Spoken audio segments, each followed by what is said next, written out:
Alright, let's dive into today's topic, how to lodge a protection visa application.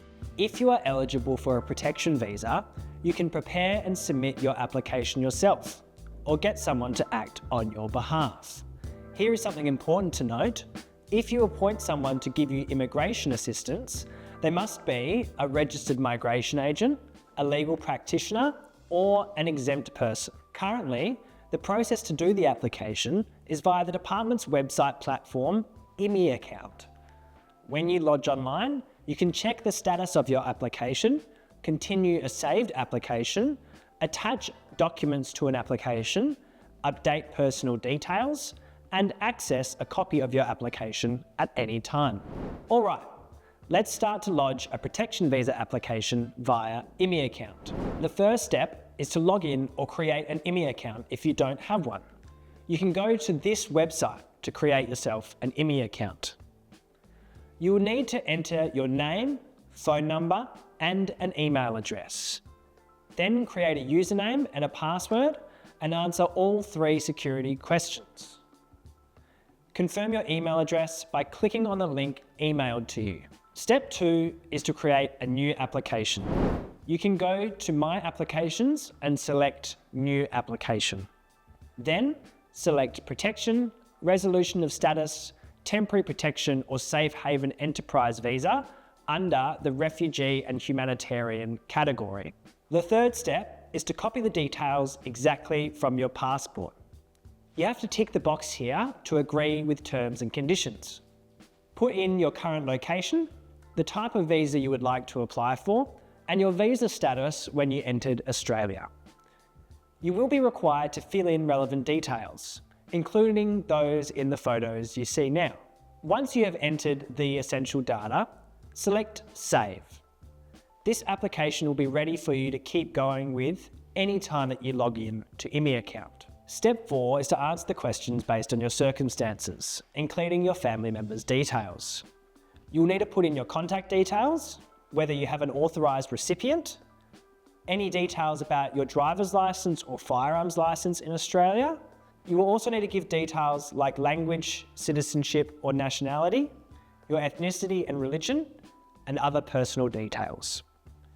You will need to give information on your travel to Australia and your travel documents, your visa history, and whether you have registered with international agencies such as UNHCR. You will need to provide your employment history and education history. You will need to provide the reasons that you are claiming protection in Australia. You will need to provide a character declaration and other declarations. The next step is to review the application. After you've clicked through all the screens, it will generate a review of all the information you have entered so far. We recommend you select Print at the bottom of this review page. This is so that you can generate a PDF document of the application so far, so that you can review all of the information together to make sure there are no errors or inconsistencies. If you would like someone to review your application, or you are not sure whether you have understood the questions correctly, this would be a good document to send to ask us or other organisations to review. The 6th step is to upload your documents. After you go to the next page on ImmiAccount, it will ask you to upload documents to your application. The only compulsory document is a Form 956. This is if you have asked for a lawyer or migration agent to represent you, or a 956A form if you have asked for another person to be appointed as your authorised recipient. There are a number of recommended documents to upload when lodging your application. This includes your passport, if it is genuine. If possible, you should make sure to include a full colour copy of every page of your passport. You should also include any identity documents you have from your home country, and a statement setting out more detail about your protection claim. Any documents not in English should be translated. A very important notice: you must provide genuine documents. You would be able to contact the National Accreditation Authority for translators and interpreters. The link is on the screen now. The last step is to submit the application and make the payment. After all your documents have been uploaded, you can then submit your application by clicking on the grey button. Once you click on Submit, you will then be taken to the payment screen, where you will have to enter details of the credit card to make payment. It also does not have to be your credit card to make the payment. After you submit the application, you will usually receive a letter of acknowledgement and a bridging visa grant within up to 6 weeks. Sometimes the department experiences delays here, so do not worry if this does not take place immediately.